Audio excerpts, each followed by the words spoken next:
The bad imprint on itself, he gave legitimate criticism. This isn't a drama. Yeah, I'm sure in his video there was more legitimate criticism, but it's not legitimate criticism to say I'm a Zionist and all my fans are a Zionist. Like, I don't know what the extent of his argument is beyond Hassan had Matt Duss on his broadcast and did not sufficiently address. He didn't say that. Yes, he did. He did on Twitter. He did.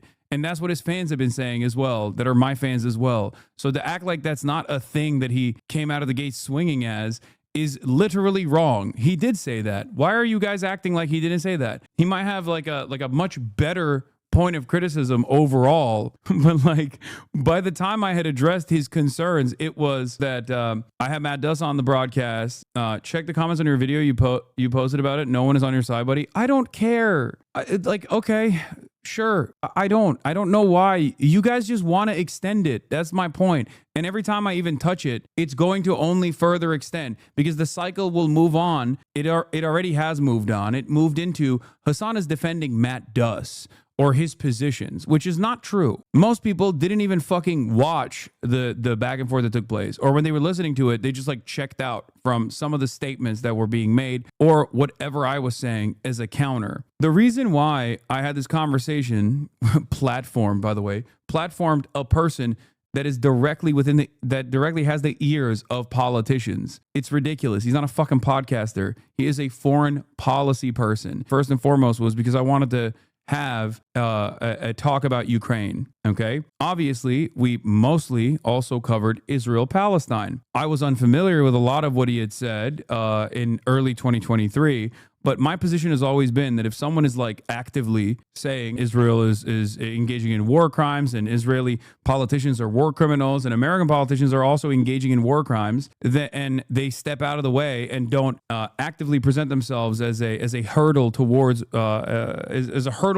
people who are advocating for even more radical things, then I will hear them out. Honest question, why don't people think Matt has changed? He hasn't said any of that awful stuff recently and has actively changed for the better. Hassan and Matt agreed on most things in the conversation. I feel like he's changed, but maybe I'm naive. It's because people understandably take everything that he's saying with a tremendous amount of skepticism. And that's perfectly valid, okay?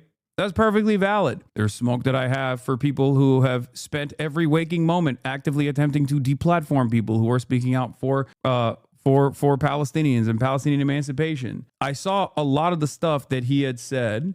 Or a lot of the stuff that he reacted to. It's completely fucking unacceptable. Okay. I totally agree with that. And I did not know. And before people say, well, why didn't you do your due diligence? He's a fucking foreign policy person. I'm not aware of like every single thing that he has said on the fucking Bill Maher show, for example. I'm aware of the things that he has said recently. In any case, the goal that I had with understanding his position and also showcasing the position for my audience in particular was to ensure that we get a broad swath of different opinions, even ones that I disagree with, within the bounds of reason. Matt Duss is a person who I have disagreements on, at least on Zionism, and it seems a bunch of other things that he is, it seems like a bunch of other things that he said about Palestinian emancipatory movements in general. Okay. Some of the things I did not know about. Having said that, it is important for all of us in this community to also recognize that is the most fucking radical, quote unquote, position that someone who is firmly within the American foreign policy blob has. Even if we understandably disagree, myself included, that is literally the most radical position. Matt Duss, a friend of mine, put it this way, is one of the few people that actually has the direct phone numbers of these people that he is like saying is a war criminal. Okay. There's not that many people. So it's important to understand the limitations of American foreign policy apparatus as well. Okay. The most radical foreign policy person with any momentum or any movement, any motion in this space still thinks Zionism is good. Okay. But people being like, we demand an apology. You need to delete this interview. Like, I'm not going to fucking do that.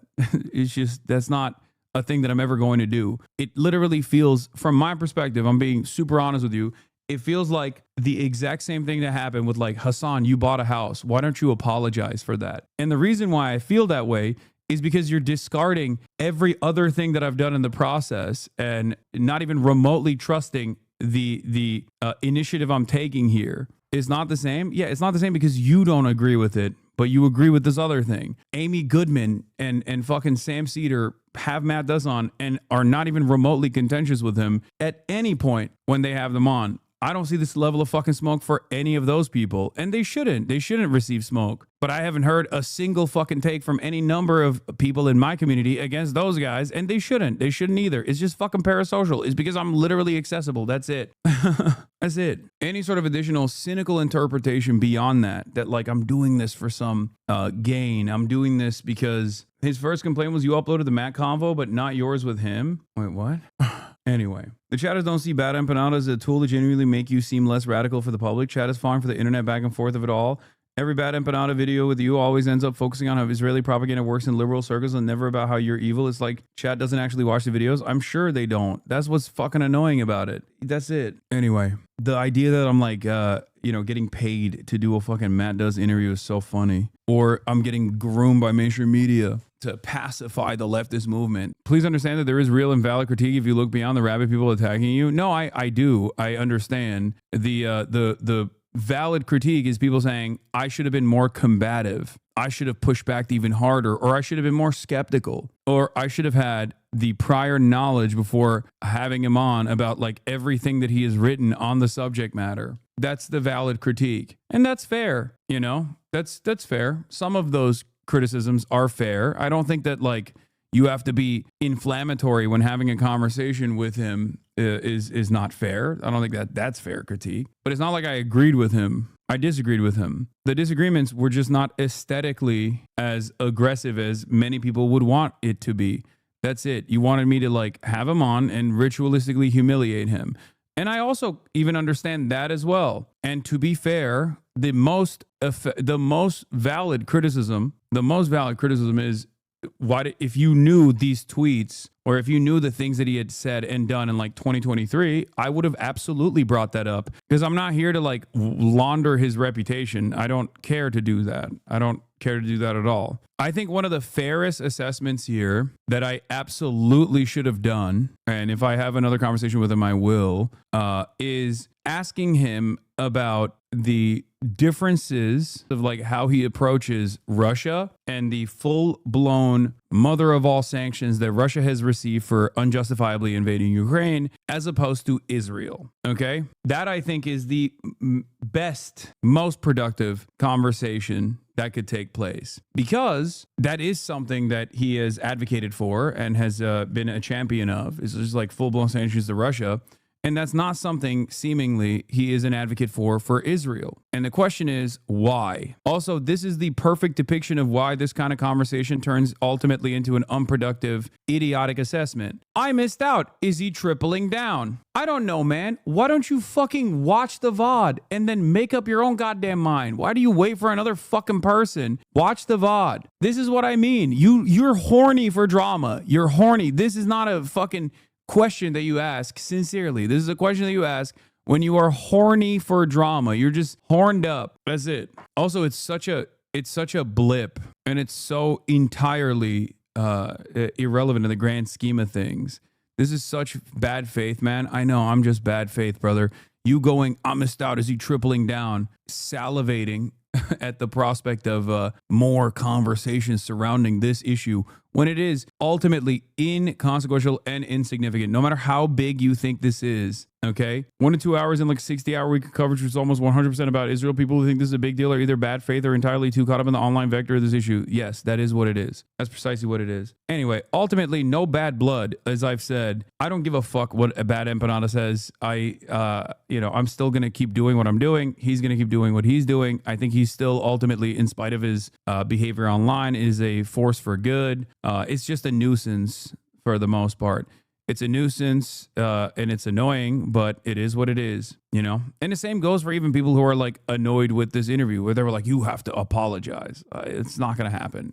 Like, I'm not going to apologize. It's not like I fucking had like people are comparing it to like Nelk Boys interviewing Benjamin Netanyahu. And before people say, oh, you just pick apart like the dumbest arguments and then hyper focus on them to make our positions seem silly and irrelevant. It's like, okay, well then don't make fucking dumb arguments, because the overwhelming majority of comments are literally saying shit like that. With you, I'm sorry, it's difficult to tell if it's just a smelly orbiter masking as a fan that's disappointed. No, I don't. I think that there are a lot of people in my own community that were mad while the interview was going on too, you know, and they were certainly genuinely mad when the interview was posted on my YouTube. It's not just like bad empanada coming from, it's not all bad empanada fans coming in to be like, you fucking piece of shit. You know? Yeah, the Nelk Boy comparison got thousands of upvotes on your YouTube video. Exactly. It's fucking psychotic.